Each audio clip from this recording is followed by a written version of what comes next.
She started writing everything down, every conversation, every promise, every incident. Not because she wanted to, because she couldn't trust her own memory anymore. When he found her journal, he told her it proved she was losing her mind. That's when she realized maybe the problem wasn't her memory. Maybe it was him. If this sounds familiar, you need to hear what neuroscientists discovered in 2025. Gaslighting doesn't just mess with your thoughts, it physically rewires your brain. And brain scans prove it. Here's what's happening inside your skull right now if you've been gaslit. Researchers from McGill and the University of Toronto just published the first major scientific framework explaining exactly how gaslighting works at a neurological level. Willis Klein, Suzanne Wood, and Jennifer Bartz studied 65 survivors and made a discovery that changes everything we thought we knew about manipulation. Your brain has a system for learning called prediction error minimization. Basically, your mind constantly predicts what's going to happen next based on past experience, then adjusts when reality doesn't match. In healthy relationships, partners help you calibrate this. Did that meeting feel weird to you? Becomes a reality check that strengthens your confidence. But gaslighters do something sinister. They deliberately create prediction errors, then convince you the problem isn't what happened. It's your ability to process reality itself. And here's the part that makes your blood run cold. It doesn't target weak people. It targets trust. Anyone can fall victim, as long as they're trusting the wrong person. When you love or depend on someone, you naturally give them what psychologists call epistemic authority. Essentially, you let them help you make sense of the world. This privileged position is what makes gaslighting so devastatingly effective.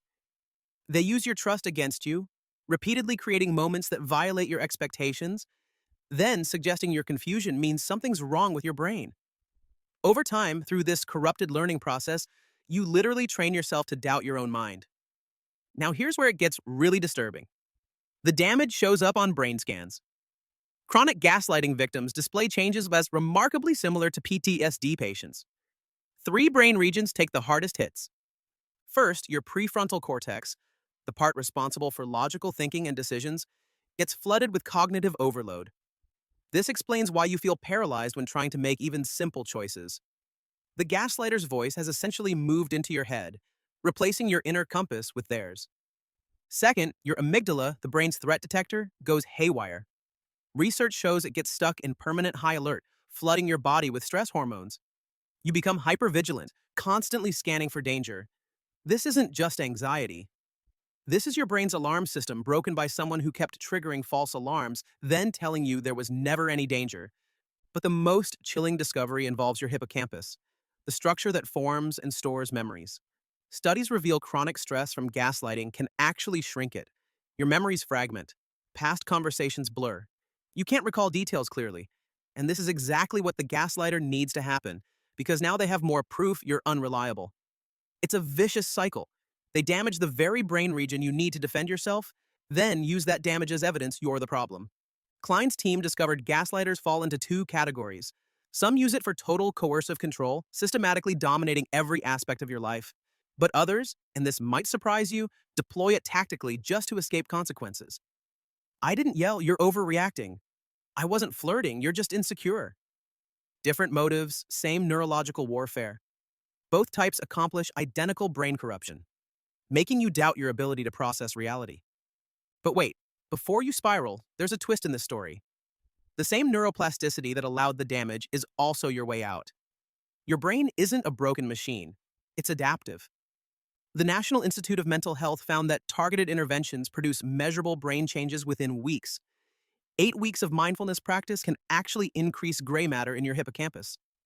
Physical exercise reduces those stress hormones and produces what scientists call brain-derived neurotrophic factor, essentially fertilizer for neural growth. Recovery means rebuilding trust in your own perceptions. Survivors report that external validation from safe people, body-based activities like yoga or martial arts, and creating detailed timelines help reconstruct their reality. Through graduated decision-making, starting small and building up, they retrain their prefrontal cortex to trust itself again. So here's the real reveal. Gaslighting isn't manipulation. It's neurological warfare. It exploits the exact mechanisms your brain uses to learn and connect with others. Understanding this changes everything. If you've been gaslit, your confusion wasn't weakness. It was your brain trying to survive someone systematically corrupting your reality. Do you constantly second guess your memories? Find yourself apologizing when you've done nothing wrong? That's not you being too sensitive. Based on what we now know about how gaslighting rewires neural pathways, these could be signs your brain is still recovering from someone else's manipulation. Have you experienced this? Let us know in the comments. If this opened your eyes, share it with someone who needs to understand what's really happening to them. And remember, your brain's ability to change means healing is always possible. Thanks for watching, and we'll see you next time.